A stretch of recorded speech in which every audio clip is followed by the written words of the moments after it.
it's starting off well for us because we have Dustin Dopirak with us, and we're always grateful for that.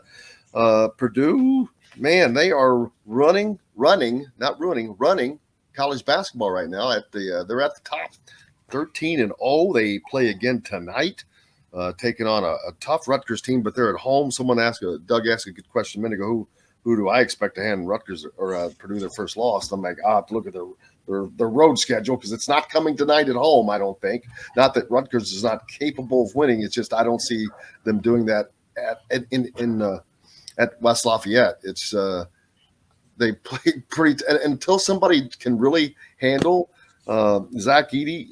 A great stat I saw, Dustin. He has 26 blocks and only 21 personal fouls. That's incredible. He's been the Kim Bomb MVP of all 12 games that he's played in. And that's the longest MVP stretch of the Ken Palm era. That's incredible. And they're doing this with freshman guards. Yep. It's remarkable. It's remarkable how fast those two have come along. And like, I mean, I remember doing it. Like I did the story on Edey for The Athletic when he was recruited. And so like, I feel like I was one of the first people to kind of tell the Zach Edey story. And I'll never forget calling him and him being like, he said, like, I didn't just like not play basketball. Like, it's not like I didn't discover it. He says, like, I actively avoided it. Like, I did not want to play because I was tall and I knew everybody would just pigeonhole me to be a basketball player. And so I actively avoided that because I didn't want to be a stereotype. And then I showed up and I played basketball and I loved it. And I love that. That's because he killed everybody. Yeah, he was just being 7'4". I mean, like at the time, he was just clueless. He didn't know what he was doing, and so he went to IMG, not even knowing how to do a paper. He's like, look, man, like when I tell you I didn't know how to do anything. I mean, I didn't know how to do anything 6 months ago. And like I never forget, like he showed up when Purdue was recruiting him. This was not long before he committed. Like he showed up at their scrimmage. Like they don't have a big, blow out everything preseason inter squad. Like it's just they just have an inter squad. Like that's it. There's no, musical entertainment. There's no introductions. It's just they have a scrimmage. Like that's Purdue. And I remember like we were sitting there, like we were allowed on, courtside for that, like I'm sitting next to Brian Newbert and this big tall guy walks in and goes, Brian, you know who that is? He said, nope, I don't know who that is. Like he's got to be somebody. And then we found out he was Zach Edey. And like at the time he looked up 24/7 and he didn't have a picture on his profile. Like that's how like unheard of he was because he barely played basketball. Like he just was in a rec league and then he was at IMG. Like that was basically it. Like this Vidal Masson, who's this like Canadian basketball guru, got him to come play, AAU ball and stuff. And then so he started to get a little bit more. But like when they recruited him, like he barely touched a ball, but he was humongous. And like Matt Painter's like 7-footer nobody's ever heard of. Yes, sign me up. that is what he does. That's what he does. And he's gonna be an All-American, and he might be player of the year. Yeah. Is this why Haas left? Was Zach on the bench yet? Was Zach on the bench yet or in the fold yet? No, that was Isaac Haas was way before Zach. Way before. Matt Harms. Matt Harms, yeah. Matt Harms is the guy who left. And so like Harms, that was more Travion Williams pushed him out. If somebody got pushed out, it was Travion Williams because they were splitting time and they were trying to play them at the 4 and at the 5. And that didn't work out so well. And they tried to do that with Edey and Williams. He was even more like that never had a chance. And like, I don't even know why Matt Painter floated it. Like, I think he just floated to get somebody to talk about stuff because he suckered me into it. And then he suckered Brennan Quinn into it, really for like the same kind of preseason June story we did at The Athletic. Like, I remember talking to him about it and I was like, we might play, we're going to try to play Harms and Williams together. And I'm like, well, like maybe I could see this. All right. I could see Williams trying to be in a 4. And like after I saw it not work out at all for them when they tried it with and Harms could like run around and play the 4 because he was really, really like fast for a 7'3" guy. Like Harms ran like a deer. And neither Edey nor Williams were anywhere near that fast. And I'm like, you're not really going to be able to pull this off, are you? And he's like, maybe not. And they did. And they had perfectly fine power forwards on that team. They had Mason Gillis last year and everything. But now, that's another thing that they haven't had to ask themselves that question. They have 1-5 guy, and they've got other people they can throw in there, but they could easily, Caleb First is just fine as a 4, but you can play him at the 5 if you have to. So they've got more, I think, versatility there. But obviously the biggest thing that's made them this much better, this much fast, is the fact that the freshman guard's been really good. Obviously, Edey's taken a leap. But Lawyer and Smith being really that good has been a revelation. Yeah, Purdue plays at Ohio State Thursday and Penn State on Sunday. There's 2 tough road games, of course, but they're I would imagine they're going to lose at some point. But hey, yeah, you would sure think that. Indiana has a tough road game at Iowa. They're all tough road games. I mean, Penn State. There's a lot of teams that are decent in the Big Ten. They don't have Penn to State's be no great. joke. Mike has figured it out over there pretty fast, Yeah. which I didn't. I mean, I went there. I didn't expect. It's not an easy place to recruit. It's not an easy place to play. Nobody comes to your games. Tough. This. Okay, so this goes to my question, and I feel like playing at Penn State, a basketball game at Penn State, is the same as playing a football game at Northwestern. Like, it's a different sort of home field / home court advantage where it's just kind of dead. Like, it seems like teams that are really good go in there and there's just no juice in the arena. So it's almost like a shell shock type of environment. So for him, and look, I didn't know if it was going to work because it's so difficult for people to win at Penn State, but Micah Shrewsbury has been phenomenal in his first, I thought Penn State was ahead of schedule last year. Mm-hmm. Yes. No, Micah Shrewsbury is a really, really good basketball coach. He's really, really good at coaching basketball. And I thought,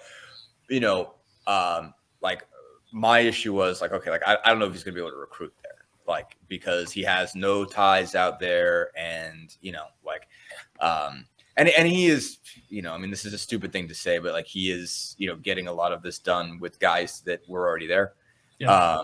That are really good players. It's just Pat Chambers had a hard time getting it going, and he got Philly better than any coach I'd ever seen there,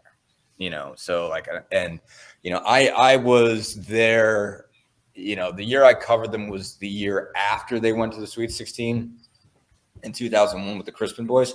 And they had lost everybody. I'm going to try to do this while I'm letting Maxine out. But they had lost all those guys, and they were 7-21. The bottom just completely fell out. And they've had just sort of random seasons where they've been good and they've been a tournament team and everything like that. But Chambers did the best job of getting an actual pipeline from Philly, and it's not easy to do because you have all those other schools in Philly they can go to. That's their city and everything like that. And then you're asking them to come out to this, sort of middle of nowhere place in Central PA. And if you're from Philadelphia, you know what's going on in Central PA around State College. State College is like an oasis of, civilization, and it is country really, really fast all around it. And so you are going up in the hills, and it's okay, how do I feel about this? And obviously you can get them to get people to come play football there because they win and they, pack 100,000 seat stadiums. But it's you're going to go out in the middle of there, in the middle of nowhere. And you're going to be in this cavernous NBA style arena, and 2,000 or 3,000 people are going to show up, and it is going to be just mass amounts of open seats. It's going to feel like low mass is the best way to put it. They're just every time you're in the Bryce Jordan Center, you feel like this is for something bigger. But you're at a Big Ten game and you're okay, well, when are the big events, if not the Big Ten basketball games? What is this arena for? And the answer is concerts. But and wrestling. Yeah, and wrestling now. When I was there, they still had wrestling in Rec Hall, but they moved wrestling to Bryce because they've been that good. But yeah, it is tough. I even just recent years with IU, especially. IU kept drawing Penn State toward the end of Christmas break, right around now, January 2nd, 3rd, 4th, somewhere in that range. And you go in there and obviously students aren't even there. And you're oh my God, there is nobody in this arena. It is pin drop stuff. You can't everybody in this arena can hear you cough. It is incredible. And that's my school. But and so I knew it wasn't gonna be easy. I saw him getting quoted this year, be man, I really want some people to show up for our guys. I'm there it is, Micah. Now you know what you were in for. taking this job. And for that reason, I would think, he'll win a little bit and he'll move on because, it's just, you don't get, when you don't get the support, it becomes tough to recruit. And so you got to win and go. When you get enough players to win at Penn State, you gotta take the next train running because you're not going to be able to sustain it. It's gonna be really, really hard to do no matter how good of a coach you are. And like I said, he hasn't had to, he is recruiting, and I think he's doing a just fine job. But it's not easy. It's a tough road. And he got just enough good players that he's going to get a really good team. They're going to go to the tournament. I think I think they can make it. With Pickett, that'll do it. To that point, correct me if I'm wrong, didn't Ed DeChellis leave Penn State for Holy Cross or something? Navy. Okay, Navy. Yeah. So that speaks to your point. Yeah. I mean, that job wore him out, and he had some really good years. He had the Taylor Battle teams and stuff like that, but I think he knew the bottom was about to fall out. Sure. It's just tough to maintain talent. You can build one good team. It's tough to build two. It's really tough to build two. And getting it rolling is and DeChellis had it rolling for a minute. He did. Yeah. Gary Claxton and some of those guys, they won an NIT, made a tournament, and it was just I remember just being told that he would show up at AAU tournaments and look around and be I can't recruit him, I can't recruit him, I can't recruit him, I can't recruit him. And then it was just, I think he had some kind of military draw, which was part of the reason. He might have had family or whatever, and he was well, I can't. The United States Navy, called me up to coach their basketball team. I can't tell them no. And so that's admirable and whatnot. But would he have left if he was coaching Michigan? Right, exactly. Yeah, probably not. Indiana, it's a tough deal, but but again, really impressed by what Mike has done. I obviously got to know him a good bit, when he was coaching Purdue, and he's just a super nice, approachable guy. I still, if I see him in an AAU tournament, he still will say hi and stop and talk and everything like that. And I think he initially liked the idea of, hey, you can rebuild here because nobody notices. You're third or fourth on the list of teams they really, really care about. They're going to be more focused on football, but then they're going to be more focused on wrestling and hockey and they really care about that stuff down there. So you could really operate under the radar. But then you get good and you want everybody to watch you and nobody does. That's really what it is. They'll pick you up for maybe a few games in late February. They'll really care. And you get back to November and when you're playing your bye games, nobody comes at all. So Justin, with Indiana losing Xavier Johnson, their senior point guard, and they've played with the lack of fight at times this year. Sometimes now you head into a league that is going to be nothing but fights because you're going to have to fight to win in this league. We started the season saying, it was Michigan, Illinois, and Indiana maybe. Well, now it's Purdue is a clear and present number one. And there is no 1A, or 1B. It's Purdue, right. Period. Yeah. Then it's the next group of teams. And if you want to put Michigan back in there, they destroyed Maryland, which was a little surprising. But you've got Illinois, you've got Indiana. I still don't really know how good this Indiana team is now because we're going to have to see it without Xavier Johnson for an extended period of time. And what can they change? Some of the things that we've seen them, I guess, flaws, I guess you'd say. Sure. They had two terrible games against two teams that could be in the final. Top 5 teams without question. Arizona and Kansas are terrific. So it's and they beat a Xavier team who just knocked off UConn. Right. Exactly. Obviously, they had Xavier Johnson when they beat them. So no, there's going to be a transition there that it is Jalen Hood-Schifino's team, and that is going to be that it's going to take a moment because you knew he was going to be a big deal, you knew he was going to be really important. He certainly came into this season knowing he was going to have responsibility, but you were on the impression he was going to share that responsibility, and now it's his team. From a point guard perspective, obviously it's Trace Jackson Davis's team, but Jalen Hood-Schifino is the guy that has to run the show. And, he's got all the talent in the world. He's got all the ability in the world. I mean, there is a transition from whenever you're a point guard, getting to the next level and figuring out how to run a team. There's a lot to learn in a short period of time. You know, like you don't get to play a lot of games, you know, and figure this stuff out. Like, I mean, I've been obviously talking a lot to, you know, hearing Tyrese Halliburton grow into his role. And he has, again, there's so many games for him to apply lessons, you know, like sort of immediately, you know, like they lost to the Knicks and he was really upset about how he performed late in that game. So he just talked to everybody in the organization to be like, okay, what do I got to do better at the end to win games, you know, and like how do we close? Like, what's more on me? And, you know, he comes out and has 33 against Boston and 43 against Miami. And then like the last 3 games, they've really done a good job of closing across the board. Like you saw him learn a lot, process it, turn it into wins immediately.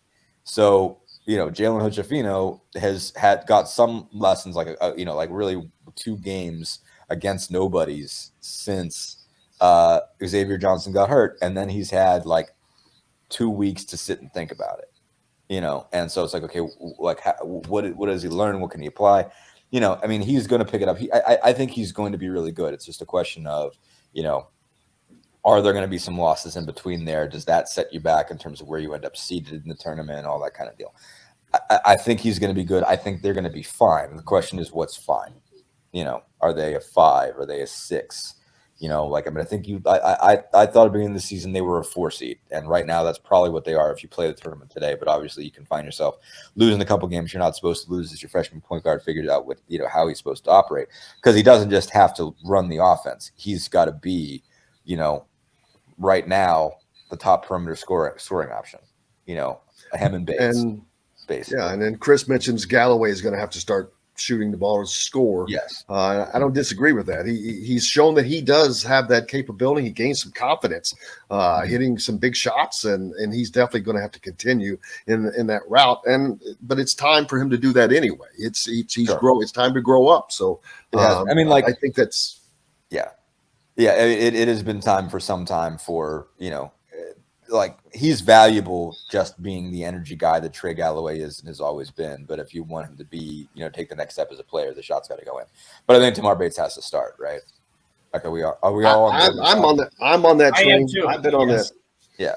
I mean, like, I'm definitely of the, you know, like, coaches definitely have their reasons for some guys they want to bring off the bench for, you know, like Rick Carlisle is devoted to keeping Mathurin on the bench for now. You know, Benedict Mathurin is second leading scorer on the team, I think, maybe third behind Hield right now because Buddy's going nuts. But, you know, like, I don't think Mike Woodson has a reason to keep Tamar Bates on the bench, as far as I know. I haven't seen one articulated at this point. So, you know, like, I think it's time to, you know, I think it's time they ride Tamar Bates.